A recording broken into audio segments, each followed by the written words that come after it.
Alright, we're gonna record again. Happy Father's Day. I'm sick, fuck.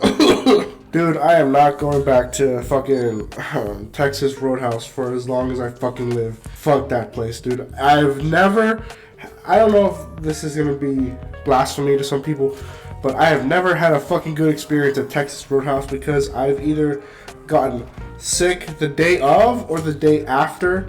Every single time we've gone there, and I've been there for I think 5 times in my life now, and one of those times was so horrible, dude, that I had to freaking go to the bathroom 7 times from the freaking table. Oh my god. And I know it's not. I don't know. I mean, I don't think it's me. Like it seems to be me, like the only person who gets sick there.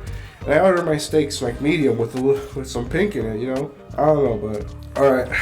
Fucking, I'm gonna record this. I mean, it's gonna be late, friggin' Father's Day. I'm sick, fuck you guys, alright? I don't care. This is gonna happen. And so it came out recently that there was a streamer by the name of Nick Merckx who got canceled online because there was a post that was made talking about some protesters outside of a school meeting or whatever. There was some pro-LGBTQ protesters and anti-LGBTQ protesters, and there was a fight that broke out, and he tweeted a message basically saying, leave the kids alone, leave the fucking kids alone, alright? And that right there was apparently what caused him to be dropped by COD, and his friends in solidarity, one of his friends in solidarity, he said he has to be dropped as well by COD. You know, I mean, fuck COD. I mean, I don't really care about that game, but I mean, that's pretty crazy that someone would get dropped by COD for saying kids should not be involved in LGBTQ politics. You know, kids shouldn't be politicized, or kids shouldn't be sexualized. You know, leave kids fucking alone. Damn it, how hard is that to fucking understand? I don't know.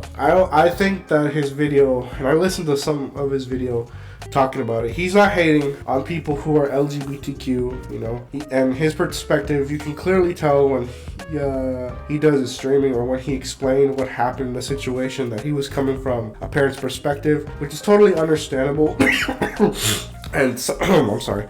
Something that you clearly wouldn't understand unless you're a parent, or you know you've got someone that you've got to take care of. Obviously, you want to be the person who is raising your kids the right way. You want to raise them the best you can, and you know, people outside of that, foreign powers, whether that's in your neighborhood, your communities, your local governments, federal governments, they have no place, they have no right to teach your kid what they ought to do, what is right or wrong, alright? Let alone the sexual nature of things, you know? Like, stop putting that shit in kids' heads. I think that what he did was pretty fearless and courageous, considering that nowadays we live in a society that will shame you and will cast you out for not teaching kids these things, for not exposing your kids to harmful crap that they shouldn't be knowing about. No one at a young age needs to know anything about LGBTQ, okay?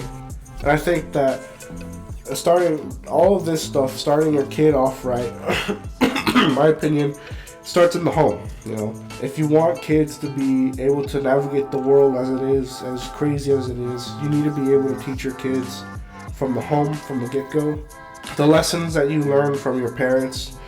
And you know, if you had good parents, if you had good role models, doesn't necessarily have to be your parents, but good father or mother figures in your life.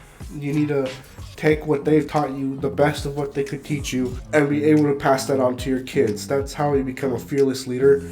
That starts in the home. With that, the reason why we need father figures in the household is that, I mean, aside from the fact that there's a statistic out there, I'm not sure, but isn't there a statistic out there talking about like the probability of like how well your child will be off, or whether they'll commit crime or some shit, by whether or not there's a dad in the home? I'm pretty sure there's something like that out there. I'm not sure, but in talking about that, I just want to make this short video to thank my dad.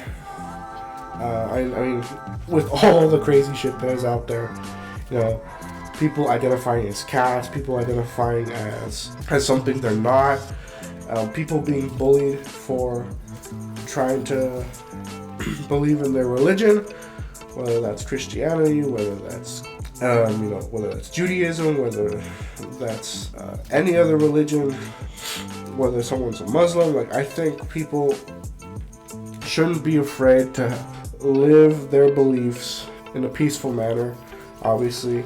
And with that, I'd like to just share a little bit about how my dad taught me in my home and how thankful I am to him, because my parents were both converts to the church, to the Christian faith. Both of their families, they have deep roots in Catholicism. To make that change was very big, and they definitely were ostracized a little bit from their other family members. With my dad, he was very loyal. He loved the faith.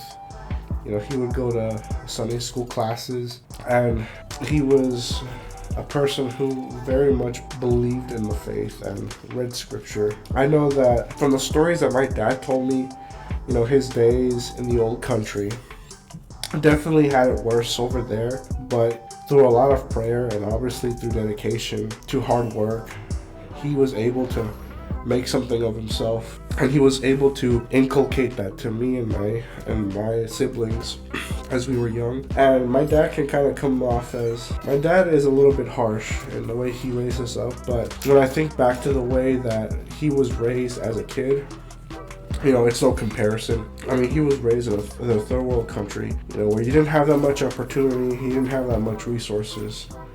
And so he did everything for me, but he also wanted me to learn. He wanted me to grow as an individual. He always wanted me to try my best. And I think that's something that, frankly, a lot of dads don't get credit enough for, is that the idea of sacrifice and just how much fathers are willing to do so that their kids can have a better life than them.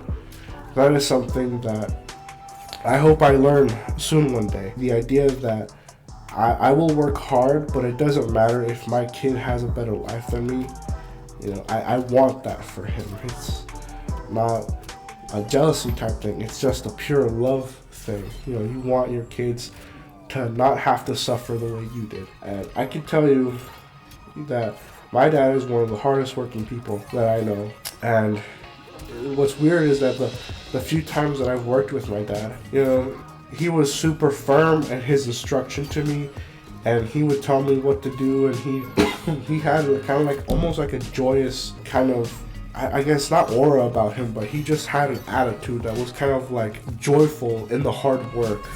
Definitely when I was younger, it was hard to appreciate that, because you saw your dad, you see this man, he comes home from work and he's tired and his clothes are dirty, and he takes a shower, he eats, and he passes out on the couch. I always knew that because of the way he lived, I was able to have food on the table, I was able to have a roof over my head and clothes, something definitely that my dad didn't always have. And we definitely need to revive that. I see that in current day, it's almost shamed or frowned upon to be a proud father, someone who wants the best for their kids, someone who tries to push their kids to be better, just because it's seen as abusive, or I see this kind of misunderstanding that we can necessarily judge our parents for the way they've raised us or treated us, when we don't know anything about how they were raised and the conditions that they had to go through. There's definitely some things you have to look in retrospect and see that regardless of how you were raised, if it's not really by today's standards, it's not considered nice, you definitely have to recognize that this is the man that was raised under harsher conditions than you, and didn't nearly get the amount of support or encouragement that we in today's society have gotten. And I see that today we seem to be offended, we seem to cry, we seem to give up by almost anything that makes us uncomfortable, anything that makes us feel sad. And I think we need to be able to take that in stride and learn more from our fathers. My dad used to teach me, he taught me a lesson that I actually kind of want to take a look at, and it was when he was teaching me how to drive. Now, when I learned how to drive, my dad took me to abandoned parking lots and like old lots and stuff like that, where there was no one there, so I wasn't in risk of injuring anyone. But my dad, one thing he taught me when I was ready to learn about turning, making turns, and waiting for the right opportunity when there's traffic, coming from the perpendicular side per se. He always made sure that I knew one of the most important things in driving is perception, being able to tell depth perception with traffic, because he warned me that a lot of people think they can gauge when they can make a turn, and they think they have enough time. They don't give themselves enough time, and then by the time they make the turn, it's already too late, and they either cause an accident or they come close, and people honking at you. You get people having road rage and stuff like that. So in saying this, I guess what I'm trying to say is that just like we have to learn when we drive to be able to detect perception, like depth perception when driving, I think there are some things that dads can teach us that we just can't see, even if they're literally right in front of us. There are some things that only a father can teach you about being a man that you won't even be able to see right away when you see it, but you definitely need someone in your life to guide you like that, because there are so many dangers out there nowadays. I mean, we don't live in the same world that we used to live freaking 5 or even 10 years ago. The days when people could let their kids go outside and they'd hang around until the evening and then they'd all come back home on their bikes or whatever. We don't live in that world anymore. Or at least our perception has made us think it's more dangerous of a world than it is a while ago, I definitely plan to raise my kids, and I hope I get that opportunity to raise my kids to be better than I was, to be able to be strong people who have good judgment, people who have good character. Be kind to others, stand for your beliefs. Never, you don't have to be mean about your beliefs, but don't give in because you have others trying to force you to change your beliefs. This life is way too short to be carried and thrust into the wind, anywhere the wind goes, sort of deal. Life is too short to be that type of person that just goes with the flow, all right? And not necessarily saying that your whole life has to be every second, every waking moment has to be that way. But I surely do think that if you don't see a purpose in your life, if you don't have a certain direction you're trying to work towards, you will definitely be carried by tyrants or otherwise people who will want to take you for a ride and take advantage of you. This video is going to come late, but I don't care. I might be sick, but definitely owe it to make this video. Just to say thank you to all the dads out there, and especially to my dad out there. I'm very appreciative of everything that you've done for me. Even if when I was younger I didn't see that way. But yeah, wow. How much our folks do for us, our old man, how much they do for us and how little we thank them. But you know what? They do it anyway, because it's labor of love. Anyways, I'll catch y'all later. Gonna do a video on Texas Roadhouse. Just a mini rant because the people there are nice, but I fucking hate that place, dude. Alright, I'll see you later. Bye.